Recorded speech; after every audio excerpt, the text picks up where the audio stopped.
I got to go to SEMA in Las Vegas and film Kevin Hart's car. Let me explain.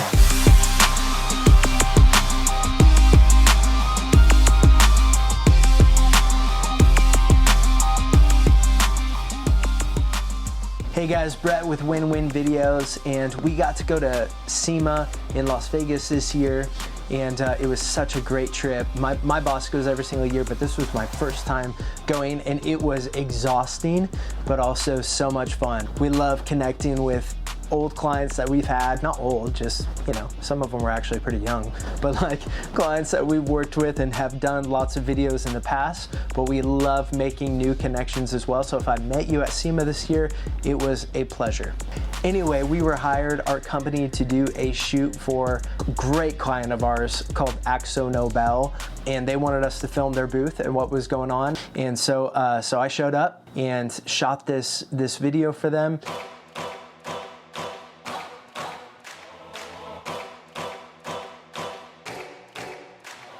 What I didn't expect is that a pretty famous dude was there by the name of Dave Kindig. Yeah, I'm Dave Kindig from Kindig Design, Salt Lake City, Utah, and we're kind of known for building some kick-ass cars.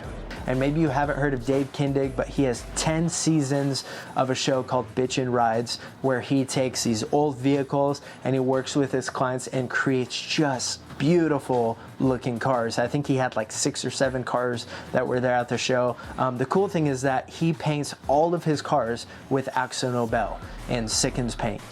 So it was a really fun experience to go in there and see Dave Kindig. He was a super awesome dude. His team was great. They were super friendly and nice.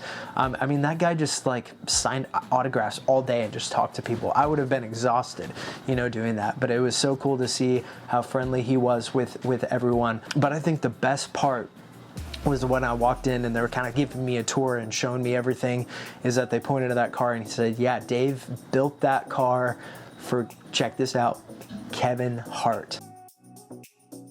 It was Kevin Hart's car. It was a 1970 Challenger, and I believe that Dave Kindig said that he made it the blackest color he possibly could find, which was called black ice. But the car definitely has this more villain kind of look to it, and the name of it is Bane from Dark Knight Rises, which I think is like the best villain in all of the Dark Knight movies. So I guess the Joker too. Heath Ledger was pretty incredible. Oh man, that's a hard one. I just think Bane is like scary with his voice, you know, and stuff. So anyway, it was a super fun experience and I got to film it and I had a blast. So instead of just sitting here bragging about it, I kind of want to share just a few tips, things that I learned, and maybe something that you can learn going into such a big conference or show like this, what to expect, and how to maybe do better than I did. So let's get right into it. So I'd say tip number 1 is make sure you get your shot. And here's what I mean by that. When I walked in, I knew it was gonna be a big show. I mean, I think there's like 200,000, maybe 300,000 people that come through the show in a 4-day period, and it definitely felt like that. There was a lot of people, and so when I was at Automotive's booth trying to film all of these cars, it was hard sometimes to get my shot because people were walking away, or people would, you know, kind of have a funny face on, or they would take their cell phone and just kind of like hold it out there right in front of you. And people mean well. I mean, in fact, like so many people were nice. If they saw that I was, you know, I had my tripod out and I was filming, they would wait for me and I would be like, oh, it's okay, go ahead, you know. So I realized in that moment, it's good for me to wait and just get the shot that I really want, the shot that my client is going to love.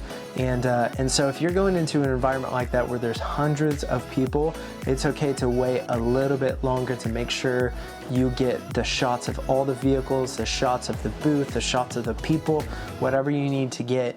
Make sure you get it. It's important. I mean, I'm sure that you know that, but man, I wanted to get the best shots I possibly could. So it's okay to wait for someone to walk by, or so take your time. It's good.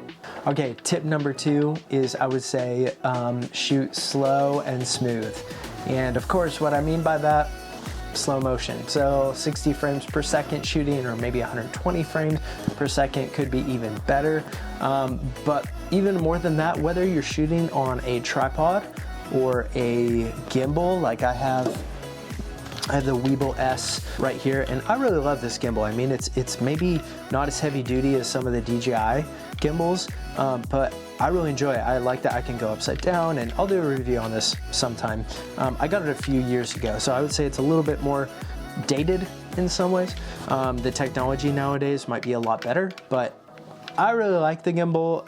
It shoots really well. It seems really smooth to me. So tripod, gimbal, or maybe you're shooting handheld. I'll be honest, I don't love videos where it's only gimbal or only tripod, you know, with some of those movements that you do with a tripod. Obviously, there are some people that can be really, really artistic and they're good at getting a ton of different shots with a tripod. But I like kind of mixing it up. Maybe that's my own style and it's not yours, and that's totally fine. In this video, I knew it was gonna be fast-paced movement, and so I knew that I actually shot all three. I shot with a tripod, handheld, and the gimbal a little bit. So slow and smooth to get some of those buttery, nice, clean shots of what you're going for. Okay, tip number 3. This is kind of a weird one, but it kind of dawned on me when I was there that sometimes it's good to shoot a little bit wider than you mean to. And I get it. Sometimes, you know, you zoom in a little bit with a lens, or you put on an 85mm or something like that, and you get some really nice bokeh. But at the same time, like when I shoot a little bit wider, it's easy for me if later on a client says to me, hey, I actually want a vertical video of this as well. Can you do that? And we know very well that if you shoot way too tight on something and you try to do a vertical, there's no way you're gonna get that same look, right? And so if I shoot just a little bit wider than I intend to, then sometimes I can get away with doing vertical. Lucky for me, the client did reach out to us and they said, hey, can we have square? So it's not perfectly vertical, it's the 1x1. So that was fairly easy for me to make the same video that I had already made for them in typical 4K to make it into a square format for them. So if you shoot just a little bit wider, sometimes you can retain some of that look. So I hope you guys liked today's video. Make sure to like and subscribe so that you don't miss any more tips or tricks. And also check out our Instagram or TikTok. Our other coworker, Jay-Z is who we call him. He's been doing some great short form clips of just camera basics. So if you want to learn more about cameras, about what does ISO mean or shutter speed or whatever, make sure to go to those and check those out. And until next time, we'll see you guys later. Keep filming, keep going out and shooting, keep practicing, get better and better. You're probably way better than me, and that's okay. I want to try to get better so that I could beat you. All right, have a good day.